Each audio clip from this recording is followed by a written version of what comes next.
The phone call that shattered my world came on a Tuesday morning while I was reviewing quarterly reports in my corner office. Mom's voice trembled with an authority I hadn't heard since childhood, cutting through my professional composure like a blade through silk. She informed me that the family had decided I would be responsible for Rebecca's mortgage payments, effective immediately.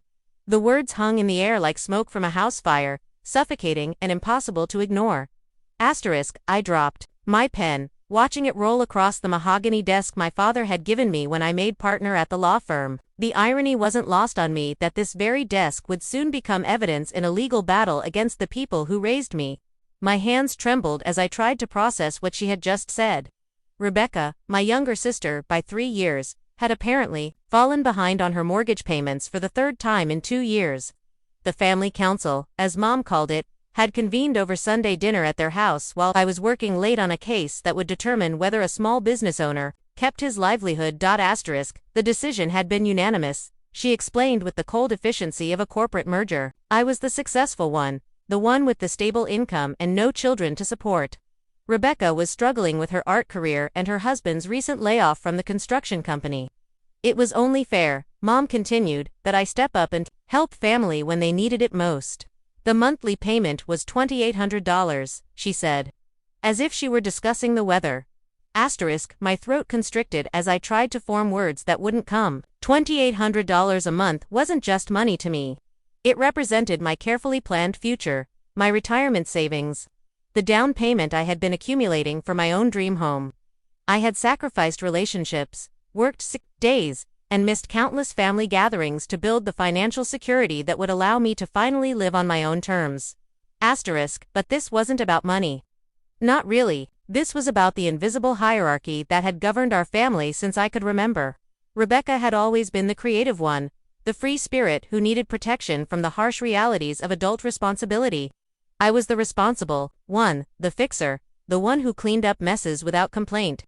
When Rebecca crashed Dad's car in high school, I paid for the repairs with money from my summer job. When she needed help with college tuition, I co-signed loans that I ended up paying when her part-time job at the coffee shop wasn't enough. The pattern had continued into our adult lives with such seamless precision that I began to wonder if I had ever been seen as anything more than a safety net for Rebecca's dreams. Every family gathering became an update on her latest artistic endeavor. While my professional achievements were acknowledged with polite nods before the conversation, inevitably returned to Rebecca's struggles and needs. I found my voice somewhere between the third and fourth ring of my secretary's intercom. No, I said, the word falling from my lips like a stone into still water.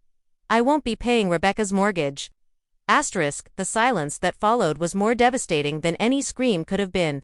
Mom's breathing became audible through the phone, sharp and controlled, the way it used to sound when she was deciding on an appropriate punishment for childhood transgressions. When she finally spoke, her voice carried a coldness that made my office feel like a tomb.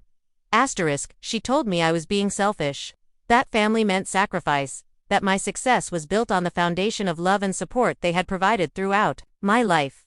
The guilt settled into my chest like concrete, heavy and permanent. She reminded me of every piano lesson they had paid for, every college expense they had covered, every advantage they had given me that allowed me to achieve what I had achieved. But something inside me had shifted during that conversation. Something that had been dormant for 32 years. I thought about the weekends I had spent studying while Rebecca partied. I remembered the nights I had worked 2 jobs to pay for my own law school expenses after they decided Rebecca's art degree was more important than my advanced education. I recalled the careful budgeting, the denied pleasures, the relationships I had sacrificed to build a life that was finally truly my own. The conversation ended with Mom's promise that this wasn't over, delivered in the same tone she had used when threatening to take away Christmas presents. I sat in my office for an hour after hanging up, staring at the city skyline through floor-to-ceiling windows, watching people move through their lives like ants in a carefully constructed colony. That evening, I called Rebecca directly, hoping to find some middle ground, some solution that wouldn't tear our family apart. Her voice was small and grateful when she answered, as if she had been expecting my call. She thanked me for understanding, for being the sister she could always count on. The assumption in her tone hit me like a physical blow. She had never doubted that I would comply, had never considered that I might have my own dreams and limitations. I explained my position as gently as possible, trying to make her understand that this wasn't about not caring, but about the boundaries that healthy adults maintain with each other. Her gratitude transformed into confusion, then hurt, then something resembling betrayal. She reminded me of all the times she had been there for me, though the specific examples she provided were notably vague and largely emotional rather than financial.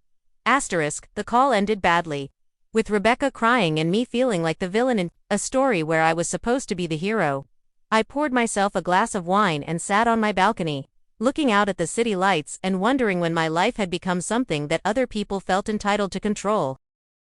The lawsuit arrived by certified mail on a Friday afternoon, delivered by a courier who seemed apologetic about the gravity of what he was handing me.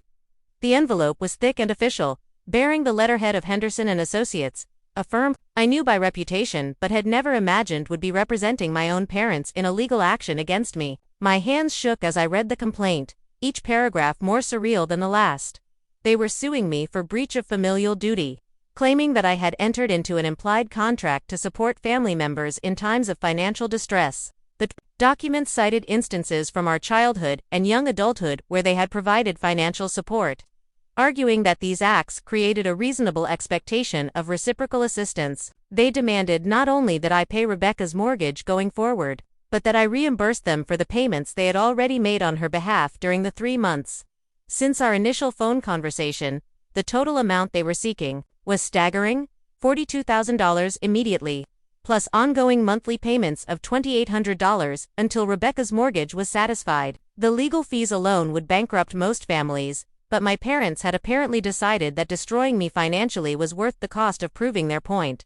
I called my own attorney, Sarah Chen, who had handled my real estate transactions and contract reviews for the past 5 years. Her usually composed voice carried a note of disbelief as I read the complaint aloud. She had seen plenty of family disputes over money, she told me, but rarely anything this aggressive or legally questionable. The concept of familial duty that my parents were claiming had little precedent in contract law, and the implied agreement they were alleging would be difficult to prove without documentation, but proving their case wasn't really the point. Sarah explained during our emergency meeting that weekend. The lawsuit was a weapon designed to force my compliance through pressure and public humiliation. Family lawsuits inevitably became community gossip, and my parents were counting on my desire to avoid scandal to make me settle quickly and quietly. They had miscalculated my resolve, but they had accurately assessed the emotional toll their strategy would take. The local legal community was small and interconnected, and news of the lawsuit spread through my professional circles like wildfire. Colleagues who had respected my judgment and competence began looking at me with curiosity and pity, wondering, what kind of person gets sued by their own parents? The first deposition was scheduled for a Tuesday morning in November, held in a sterile conference room that smelled of coffee and broken relationships. My parents sat across from me with their attorney, a thin man in his 60s who specialized in family law and estate planning. Mom wore the navy blue suit she reserved for important occasions, her hands folded in her lap like a defendant awaiting sentencing. Dad avoided eye contact, staring at his hands as if they contained answers to questions he was afraid to ask.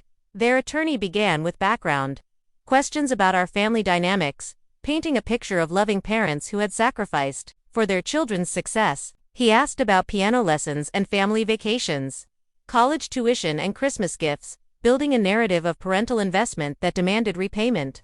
The questions were designed to make me look ungrateful and selfish, to transform my financial independence into evidence of moral bankruptcy. But something unexpected happened during that deposition. As I answered questions about my childhood and early adulthood, I began to remember details that painted a different picture than the one their attorney was trying to create.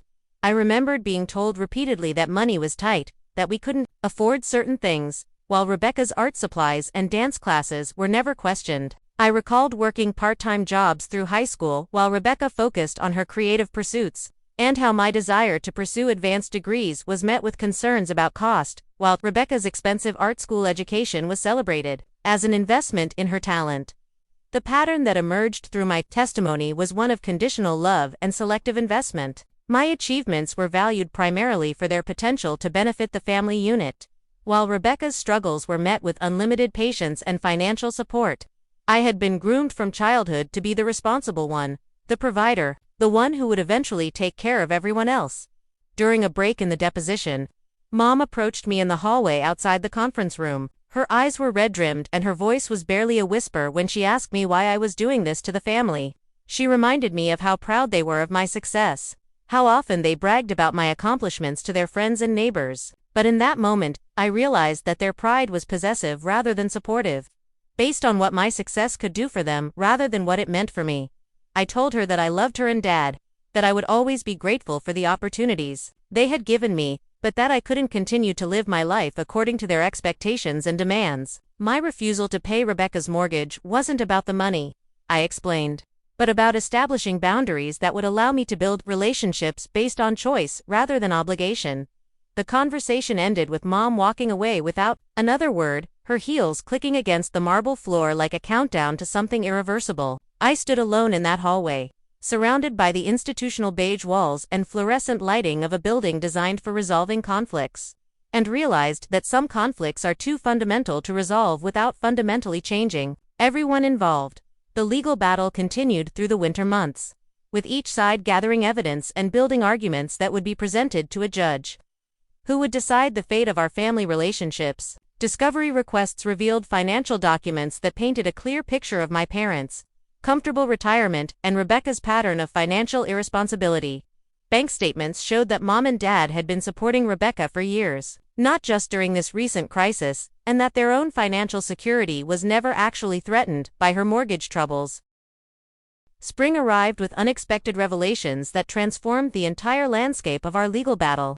During discovery, Sarah uncovered financial records that my parents had been required to disclose, documents that revealed the true scope of their wealth and the calculated nature of their lawsuit against me. They owned not only their primary residence, which had been paid off for over a decade, but also to rental properties and a substantial investment portfolio that generated more than enough income to cover Rebecca's mortgage payments without affecting their lifestyle. The most damaging revelation came in the form of correspondence between my parents and their financial advisor, emails that discussed their estate planning strategy and their concerns about Rebecca's ability to manage money responsibly. In one particularly revealing exchange, Dad wrote about his frustration with Rebecca's spending habits and her husband's lack of ambition, while acknowledging that I had always been financially responsible and self-sufficient. The financial advisor had apparently suggested that continuing to enable Rebecca's poor financial decisions would only make her problems worse in the long run. But the most shocking discovery was a document that changed everything I thought I knew about my family's financial history. Hidden among the estate planning papers was a life insurance policy that had been taken out on me when I turned 18, with my parents as the beneficiaries. The policy was substantial, worth over $500,000, and the premiums had been paid consistently for 14 years. When Sarah confronted their attorney with this information, the response was legally adequate but morally devastating. Parents were entitled to insure their children's lives as long as they had an insurable interest, which included potential financial support. The realization that my parents had been planning for my death as a source of income while simultaneously demanding that I support them during my life created a cognitive dissonance that kept me awake for weeks. I found myself questioning every interaction we had ever had, every expression of pride or concern, wondering whether their love for me was genuine or simply an investment strategy. The insurance policy became the central focus of our defense strategy.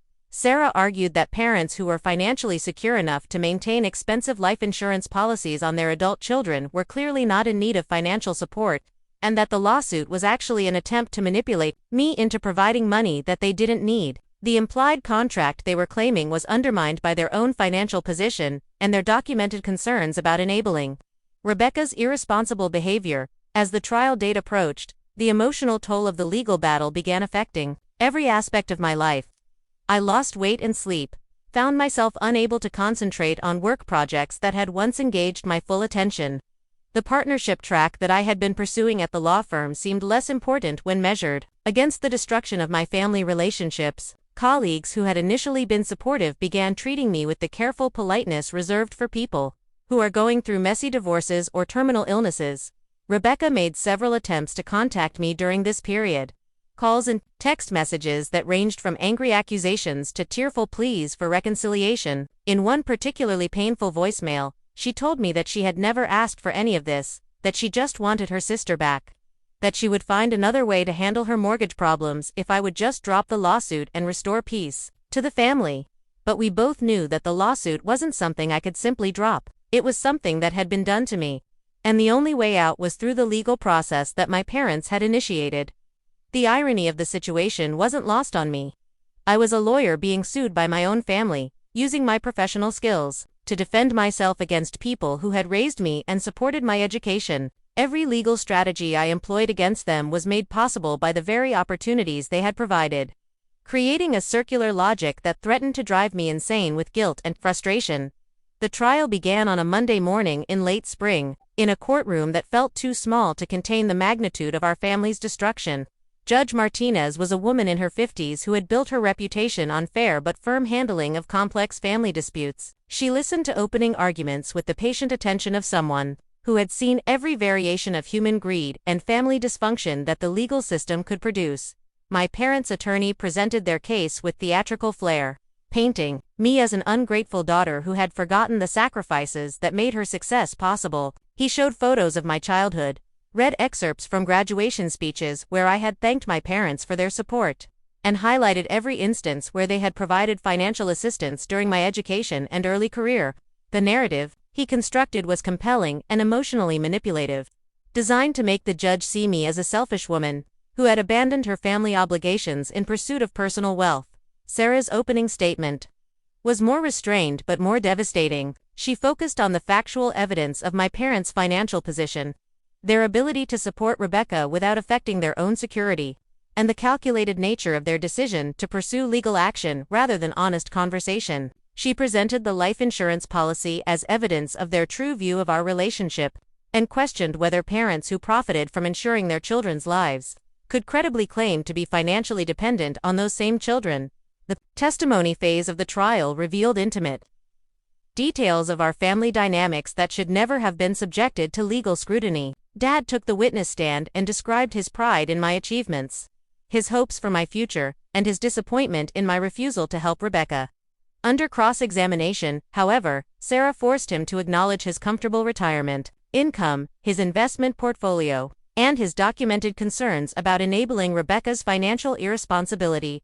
Mom's testimony was more emotional and more damaging. She spoke about the sacrifices she and Dad had made for both of their daughters, the dreams they had deferred to support our educations, and the expectation that successful children would eventually help their parents and siblings in times of need. But when Sarah questioned her about the life insurance policy and their estate planning discussions, Mom's composure cracked, and she admitted that they had never actually needed my financial support, that the lawsuit was really about teaching me a lesson about family loyalty and respect.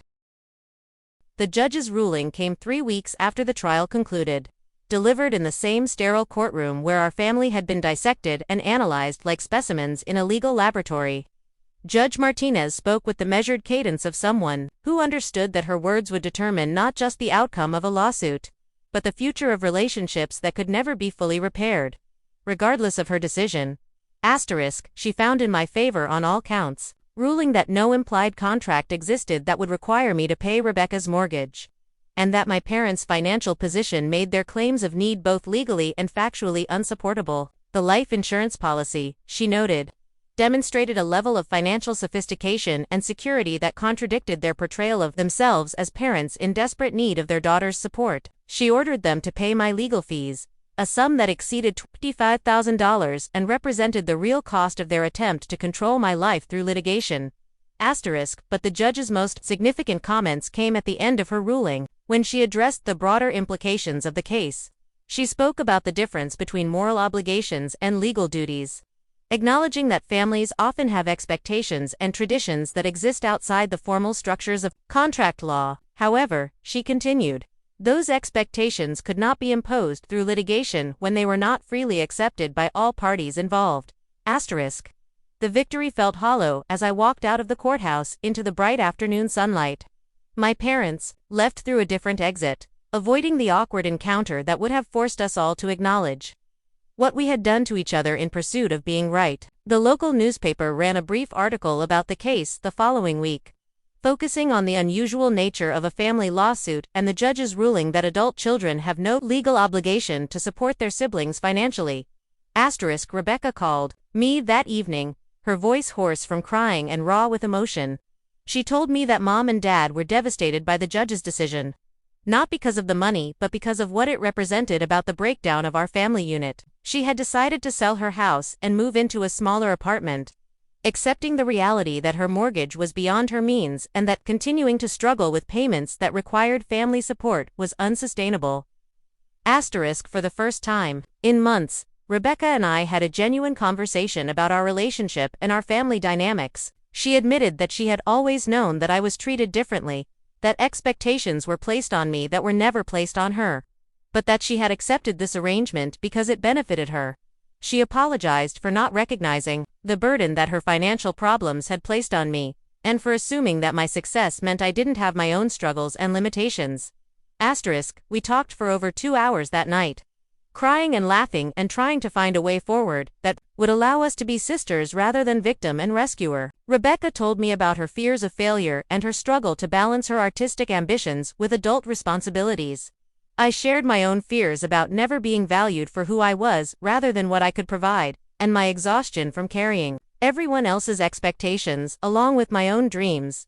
The months that followed were difficult but necessary. My parents and I maintained minimal contact, exchanging holiday cards and brief phone calls that carefully avoided any mention of the lawsuit or its aftermath. They seemed smaller somehow, diminished by the legal battle that had revealed their willingness to destroy family relationships in service of their own expectations and control. Rebecca and I began building a new relationship based on mutual respect rather than financial dependency. She found a job teaching art classes at a community center, work that paid modestly but gave her satisfaction and independence. Her husband returned to school to learn a trade that would provide more stable income, and they began making financial decisions based on their actual means rather than their hopes for family support. I returned to my law practice with a clearer understanding of my own boundaries and priorities. The partnership track that had once seemed like the ultimate goal became less important than building a life that was truly my own. I began dating someone I had met during a continuing education seminar, a relationship that developed slowly and carefully as I learned to trust my own judgment about people's motivations and intentions. The life insurance policy that my parents had maintained on me became a symbol of everything that had been wrong with our family dynamics. After the trial, I demanded that they cancel the policy or transfer ownership to me, unwilling to allow them to continue profiting from my potential death while claiming to love me. They chose to cancel it rather than transfer ownership, a decision that felt like a final acknowledgement that their relationship with me had been more transactional than they had ever been willing to admit. 2 years after the lawsuit was resolved, I received a letter from Dad that was both an apology and an explanation. He wrote about his own childhood, growing up during the Depression with parents who viewed children as either assets or liabilities, depending on their ability to contribute to family survival. He had unconsciously recreated those dynamics with Rebecca and me, never recognizing that he was perpetuating a cycle of conditional love and financial manipulation that had damaged his own relationship with his parents. The letter didn't change the past or undo the pain that the lawsuit had caused, but it helped me understand that my parents' actions had been driven by their own fears and limitations, rather than malicious intent. Understanding didn't equal forgiveness, but it allowed me to stop carrying anger that had been poisoning my own happiness and relationships. Today, 5 years after that first phone call that changed everything, I live in a house that I bought with money I earned and saved without anyone else's input or approval. Rebecca visits occasionally, and we have the kind of relationship that adult siblings should have, based on choice and affection rather than duty and guilt. My parents and I exchange Christmas cards and birthday calls, polite interactions that acknowledge our shared history without pretending that everything is normal or forgiven. The lawsuit taught me that love without boundaries isn't really love at all, but rather a form of control that masquerades as care and devotion. Real love requires recognizing and respecting the autonomy of the people we claim to love, even when their choices don't align with our expectations or desires. It took a legal battle to teach my family this lesson, but perhaps some lessons can only be learned through conflict and consequence rather than conversation and compromise. *7 years had passed since the courthouse steps, where my family fractured along lines that had always existed but were finally made visible through legal documentation and sworn testimony. I thought the chapter was closed, sealed away like court records in some dusty filing cabinet where painful memories go to gather dust and lose their power to wound. But life has a way of circling back to unfinished business, and mine arrived in the form of a phone call from a number I didn't recognize on a Thursday evening in October. The voice on the other end was professional but tinged with the kind of careful sympathy that healthcare workers develop when delivering news that will change someone's world. Dr. Patricia Hendricks from Mercy General Hospital was calling to inform me that my father had suffered a massive stroke during his morning walk and was currently in intensive care. Mom had given them my contact information, she explained, though she hadn't been able to reach me directly to deliver the news herself. The drive to the hospital felt like traveling through a time warp, each mile bringing me closer to people and emotions I had worked so hard to distance myself from. The sterile corridors smelled of antiseptic and broken dreams, filled with families huddled together in waiting rooms, clinging to each other in ways that my family had never learned to do without financial transactions mediating our affection. I found Mom in the ICU waiting room, smaller and more fragile than I remembered. Her hands twisted together in her lap like prayer beads worn smooth by constant use. She looked up when I approached, and for a moment, I saw relief flash across her features before it was replaced by the careful neutrality that had characterized our interactions since the trial. Rebecca sat beside her, red-eyed and clutching a tissue, and for the first time in years, we were all in the same room together, united by crisis rather than divided by conflict. Dad's condition was critical but stable. The doctor explained during his evening rounds. The stroke had affected the left side of his brain, impacting his speech and motor functions, though the full extent of the damage wouldn't be clear until the swelling reduced. He was unconscious but responsive to stimuli, a medical contradiction that meant everything and nothing at the same time. Recovery would be a long process, assuming he recovered at all, and would require intensive rehabilitation and around-the-clock care. The financial implications of Dad's condition became clear during a meeting with the hospital's social worker the following day. Despite their comfortable retirement portfolio, my parents had never purchased long-term care insurance, assuming that their savings would be sufficient to handle any health emergencies. A stroke requiring months of rehabilitation and potential permanent disability care would deplete their resources rapidly, leaving Mom with difficult decisions about Dad's treatment and her own future security. Mom approached me in the hospital cafeteria on the third day of Dad's hospitalization. Her movements careful and deliberate, as if she were approaching a wild animal that might bolt at any sudden gesture. She asked if we could talk privately, and I followed her to a small chapel off the main corridor, a space designed for desperate prayers and impossible hopes. She didn't ask for money directly, but the request was implicit in every word she spoke about Dad's condition and their financial situation. The medical bills were mounting, she explained, and the rehabilitation facility that offered the best hope for Dad's recovery was expensive and not fully covered by their insurance. She spoke about her fears of losing him, of being unable to provide the care he needed, of facing old age alone and financially devastated. But something had changed in me during the years since our legal battle. Something that allowed me to hear her pain without immediately assuming responsibility for fixing it. I listened with genuine compassion but without the automatic guilt that had once compelled me to solve every problem that crossed my path. When she finished speaking, I told her that I was sorry about Dad's condition and that I hoped he would recover, but that I couldn't and wouldn't provide financial support for his care. The conversation that followed was more honest than any we had ever had. Mom accused me of being heartless, of allowing my anger over the lawsuit to prevent me from helping my father in his time of greatest need. I reminded her that their comfortable financial position had been well documented during the trial, that they had chosen to spend money on legal fees rather than insurance, and that the consequences of those choices were not my responsibility to remedy. For the first time, Mom seemed to truly understand the depth of the damage that the lawsuit had caused. She began to cry, not the manipulative tears that had often accompanied her requests for compliance, but genuine grief for the relationships that had been sacrificed in pursuit of control. She told me that she had never intended for things to go so far, that the lawsuit had been Dad's idea, motivated by his own childhood experiences of family obligation and financial interdependence. The revelation that Dad had been the primary architect of our legal battle reframed everything I thought I understood about our family dynamics. Mom had always been the communicator, the one who made demands and enforced expectations, while Dad remained in the background, seemingly more reasonable and approachable. But the lawsuit had been his strategy. His attempt to bind his children to him through legal obligation when emotional manipulation had proven insufficient. Dad regained consciousness on the 5th day. His eyes unfocused but aware, his speech slurred but comprehensible. When he saw me standing beside his hospital bed, confusion flickered across his features. As if he couldn't quite place me in the context of his current situation, Mom explained that I had been visiting every day. That despite everything that had happened between us, I was still his daughter and I still cared about his well-being. His recovery was slow and incomplete, leaving him with limited mobility on his right side and difficulty with complex speech. The rehabilitation process was grueling for both him and Mom, requiring months of physical therapy and speech therapy, with progress measured in small victories rather than dramatic improvements. They did eventually deplete a significant portion of their savings paying for his care, but they managed to avoid the financial catastrophe that Mom had feared.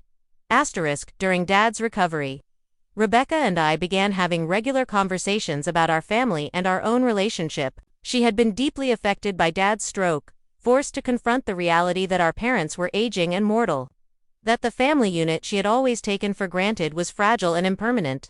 She had also been struggling with her own feelings about the lawsuit, guilt over the role her financial problems had played in triggering the legal battle, and confusion about how to maintain relationships with people who had proven capable of such calculated manipulation.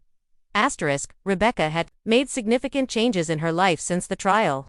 Changes that had been difficult but necessary for her growth as an independent adult. She had ended her marriage to her chronically unemployed husband, recognizing that their relationship was built on shared irresponsibility rather than genuine compatibility. She had returned to school to earn a teaching certificate, trading her unpredictable income as a freelance artist for the stability of a regular paycheck and benefits. Most importantly, Rebecca had begun attending therapy to address the patterns of dependency and avoidance that had characterized her adult life. She spoke about her struggles with feelings of entitlement, her difficulty accepting responsibility for her own choices, and her gradual understanding that being protected from consequences had actually hindered her development as a capable adult. The conversations Rebecca and I had during Dad's recovery period were different from any we had shared before, marked by genuine honesty rather than the careful politeness that had characterized our post-trial interactions. She apologized for her role in the family dynamics that had led to the lawsuit, acknowledging that she had been complicit in the expectation that I would always be available to solve problems that she should have handled herself. I found myself able to forgive Rebecca in ways that I couldn't forgive my parents. Perhaps because her mistakes had been born of immaturity and poor judgment rather than calculated manipulation. She had been raised to be dependent and irresponsible, trained from childhood to expect rescue rather than develop resilience. The lawsuit had been a catalyst for her growth, forcing her to confront realities that she had been sheltered from for too long. Dad's stroke had also changed Mom in fundamental ways, stripping away the confidence and control that had defined her personality for as long as I could remember. She became more uncertain, more dependent on others for decision-making, more aware of her own limitations and mortality. The woman who had once orchestrated family meetings and issued financial ultimatums now seemed lost without clear authority structures and predetermined outcomes. The phone call that changed everything came exactly 10 years after the original lawsuit, delivered by the same attorney who had represented my parents during our legal battle. Henderson's voice carried the same professional sympathy I had heard from the hospital staff during Dad's stroke, but this time the news was even more devastating. Mom had been killed in a car accident on her way home from Dad's physical therapy appointment. Her vehicle struck by a drunk driver who had run a red light at an intersection. She had navigated safely thousands of times before. Dad had been in the passenger seat and had survived with minor injuries, but the loss of Mom left him completely unable to care for himself. His stroke-related disabilities, combined with the shock of losing his wife of 43 years, had created a care crisis that required immediate attention. Henderson explained that Dad's cognitive function had deteriorated rapidly since the accident, that he was experiencing confusion and memory loss that made independent living impossible. The funeral was held on a gray Tuesday morning in November, in the same church where my parents had been married and where Rebecca and I had been baptized as children. The service was sparsely attended, limited to a few elderly neighbors and distant relatives who remembered Mom from her younger years. The pastor spoke about her dedication to family and her pride in her daughter's achievements, words that felt hollow and incomplete given the complexity of our actual relationships. Rebecca and I sat together in the front pew, united in grief and uncertainty about what would happen next. Dad sat between us, confused and withdrawn, occasionally asking when Mom was coming back, as if the funeral we were attending was for someone else entirely. His decline since the accident had been rapid and dramatic, transforming him from a man who was managing his disabilities with dignity into someone who seemed lost in his own memories and perceptions. After the service, Henderson asked Rebecca and me to meet with him to discuss Dad's situation and the decisions that needed to be made about his care. The meeting took place in the same conference room where our family had been destroyed by litigation, the irony of the location not lost on any of us. Henderson explained that Dad would require full-time care, either in his own home with assistance or in a specialized facility designed for people with his combination of physical and cognitive impairments. The financial analysis Henderson presented was sobering. Mom's death had triggered significant expenses, including funeral costs and the settlement of her estate. Dad's ongoing care needs would require approximately $8,000 per month, far exceeding his Social Security and pension income. Their remaining savings would last approximately 18 months if he remained at home with private care, or perhaps 2 years if he moved to a more affordable assisted living facility. Rebecca and I found ourselves facing the same fundamental question that had triggered our family's legal battle: who was responsible for providing care and support when parents could no longer care for themselves? But the context was entirely different now, shaped by years of growth and change, by the painful lessons learned through litigation and estrangement, by the understanding that family obligations should be chosen rather than imposed. Henderson made it clear that neither Rebecca nor I had any legal obligation to support Dad financially or otherwise. Adult children in our state were not required to pay for their parents' care, regardless of their financial capacity or family history. The decision to provide support would be entirely voluntary, based on our own values and circumstances rather than external expectations or legal requirements. Rebecca spoke first, her voice steady but emotional as she explained her position. She wanted to help Dad, but lacked the financial resources to make a significant contribution to his care costs. Her teacher's salary barely covered her own expenses, and she was still paying off student loans from her return to school. However, she offered to contribute what she could afford, perhaps $200 per month, and to be actively involved in making decisions about his care and visiting him regularly. My own position was more complicated, shaped by years of conflicted emotions and carefully constructed boundaries. I had the financial resources to cover Dad's care costs, at least for several years, but I struggled with the question of whether providing that support would represent genuine compassion or would simply perpetuate the unhealthy family dynamics that had caused so much pain. The decision I ultimately made surprised everyone, including myself. I agreed to establish a trust fund that would cover Dad's care costs for the remainder of his life, with several conditions designed to protect both him and me from repeating past mistakes. The trust would be managed by an independent trustee, removing me from day-to-day financial decisions and preventing Dad or other family members from making direct requests for additional support. More importantly, I insisted that Dad's care be managed by professional caregivers and social workers, rather than family members. Rebecca and I would be involved in major decisions about his treatment and placement, but we would not be expected to provide hands-on care that could recreate dependency, relationships, and boundary violations. The trust would pay for the best possible professional care, but it would not fund family members to become full-time caregivers. The arrangement I created was designed to provide Dad with dignity and security, while protecting me from the emotional manipulation and guilt that had characterized our relationship for so many years. It was an act of compassion that acknowledged our family history while refusing to be controlled by it. I was choosing to help my father because I could, not because I was obligated to do so. Dad's placement in the Riverside Memory Care Facility was difficult but necessary. The facility specialized in caring for people with stroke-related disabilities and early-stage dementia, providing the kind of structured environment and professional support that he needed. His room was comfortable and well-appointed, with space for personal belongings and photographs that might help him maintain connections to his identity and history. Visiting Dad in the care facility became a weekly ritual that taught me new things about forgiveness and acceptance. His cognitive decline had stripped away much of the personality that had made our relationship so difficult, leaving behind someone who was gentler and more vulnerable than the man who had sued me for refusing to pay my sister's mortgage. In his confusion, he sometimes forgot about the lawsuit entirely, greeting me with the uncomplicated affection of a father who was simply happy to see his daughter. But there were also moments of clarity when Dad seemed to remember everything that had happened between us, when he would look at me with something that might have been shame or regret. During one such moment, about 6 months after he had moved to the facility, he took my hand and told me that he was sorry for the lawsuit, that he had been wrong to try to force me to support Rebecca, that he understood now why I had refused. The apology was incomplete and came too late to repair all the damage that had been done, but it provided a kind of closure that I hadn't realized I needed. Dad's acknowledgement of his mistakes didn't erase the years of pain and estrangement, but it allowed me to visit him without carrying the weight of unresolved anger and resentment. I could see him as he was now, a confused and declining elderly man who needed care and compassion, rather than as the person who had tried to control my life through legal manipulation.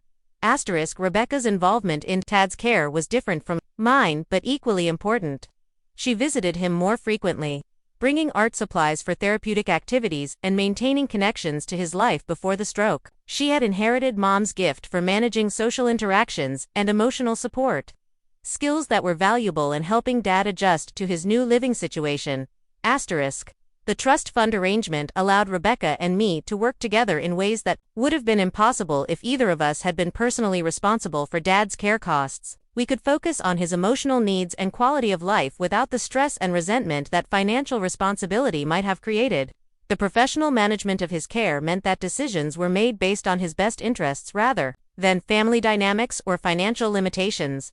3 years after Mom's death, Dad's condition had deteriorated to the point where he no longer recognized Rebecca or me consistently. The man who had once been so concerned with controlling his family's financial relationships now lived in a world where money and legal obligations had no meaning. His days were filled with simple pleasures, meals he enjoyed, music that sparked distant memories, visits from people whose faces seemed familiar even when their names were forgotten.